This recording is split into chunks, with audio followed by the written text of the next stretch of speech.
الرحمن الرحیم۔ عزیز سامعین، ہم نے گزشتہ لیکچر کے اندر یہ سیکھا تھا قرآن کے اسماء و القاب، قرآن کا چیلنج، رموز اوقاف، اور اسی طرح متفرق قرآن کے اندر کیا کیا چیزیں بیان ہوئی ہیں، یعنی کہ متفرق معلومات کو ہم نے ایک نظر دیکھا تھا۔ آج کے سبق کے اندر، لیکچر کے اندر ہم سیکھیں گے رسول اکرم صلی اللہ علیہ وسلم کے 3 بنیادی منصب فرائض۔ آپ علیہ الصلاۃ والسلام کے 3 بنیادی کون سے منصب فرائض تھے؟ پہلا فرض کتاب، دوسرا حکمت کی تعلیم، مطلب قرآن اور حدیث کی تعلیم دینا۔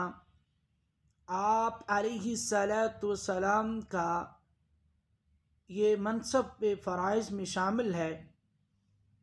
تیسرا منصب تزکیہ نفس۔ یہ 3 رسول اللہ صلی اللہ علیہ وسلم کے منصب فرائض میں شامل ہیں۔ حضرت آدم و حضرت حوا سے ہر روز ایک لڑکا اور ایک لڑکی پیدا ہوتی تھی۔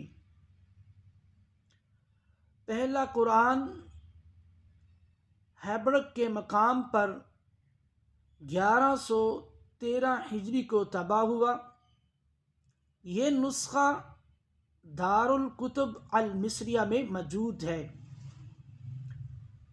یہ مستشرقین نے طبع کیا تھا۔ مستشرقین وہ لوگ جو یورپ کے اندر مسلمانوں کا روپ دھار کر اسلام پہ وار کرتے ہیں۔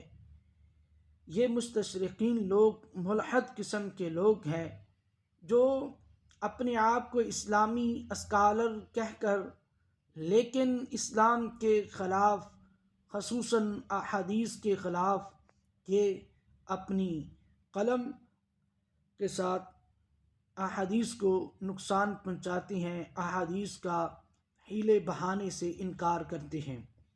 مسلمانوں میں سب سے پہلے مولائی عثمان نے روس کے شہر سینٹ پیٹرس برگ میں 1787 کو طبع کروایا۔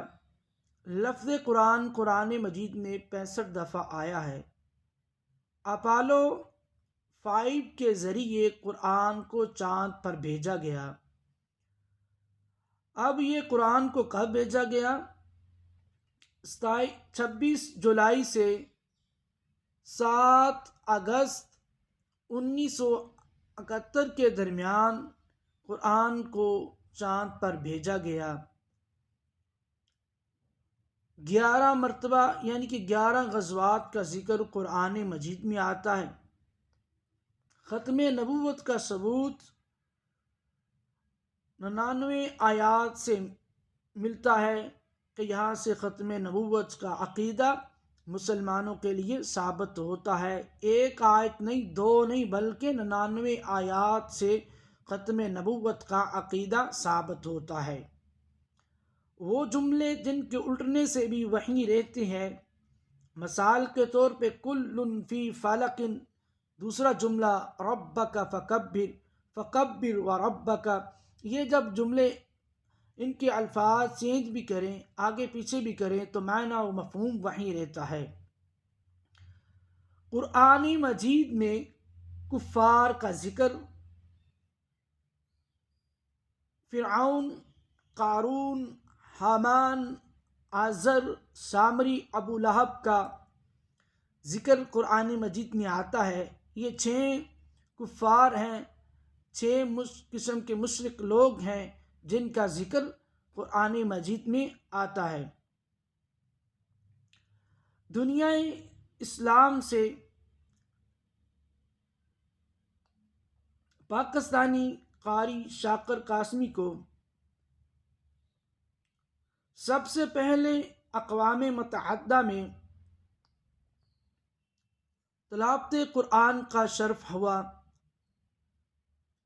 عالم اسلام میں 1400 سالہ جشن نزول قرآن 1976 میں منایا گیا۔ حضرت زید بن ثابت رضی اللہ تعالی عنہ نے رسول اکرم صلی اللہ علیہ وسلم کو پورا قرآن زبانی سنایا۔ اگر سوال پوچھا جاتا ہے کون سے صحابی نے پورا قرآن پیارے پیغمبر علیہ الصلاۃ والسلام کو زبانی سنایا، تو حضرت زید بن ثابت رضی اللہ تعالی عنہ نے۔ اللہ کا دسترخوان تلاوت قرآن ہے۔